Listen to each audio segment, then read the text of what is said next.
ವಿಧಾನಸಭೆ ಪರಿಷತ್ನಲ್ಲಿ ವಾಲ್ಮೀಕಿ ಅಕ್ರಮದ ಗದ್ದಲ. ಸಚಿವ ನಾಗೇಂದ್ರ ರಾಜೀನಾಮೆಗೆ ವಿಪಕ್ಷ ಬಿಗಿಪಟ್ಟು. ಆಡು ಹೇಳಿ ವಿಪಕ್ಷಗಳ ಪ್ರತಿಭಟನೆ.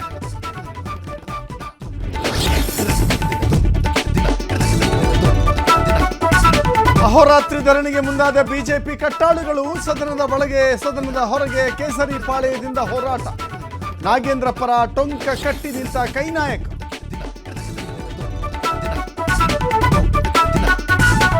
ಬಿಜೆಪಿ ಪ್ರತಿಭಟನೆಗೆ ಪ್ರತಿಯಾಗಿ ಕಾಂಗ್ರೆಸ್ನಿಂದಲೂ ಪ್ರತಿಭಟನೆ.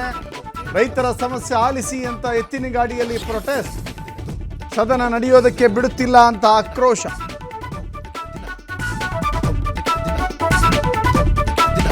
ಚಿತ್ರದುರ್ಗದ ರೇಣುಕಾಸ್ವಾಮಿ ಕೊಲೆ ಪ್ರಕರಣ ಪ್ರದೋಷ್ ಮಾಫಿ ಸಾಕ್ಷಿ ಆದೇಶ ನಾಳೆಗೆ ಮುಂದೂಡಿಕೆ. 59ನೇ ಸಿಸಿಎಚ್ ನ್ಯಾಯಾಧೀಶರು ರಜೆ ಹಿನ್ನೆಲೆ ನಾಳೆ ತೀರ್ಪು.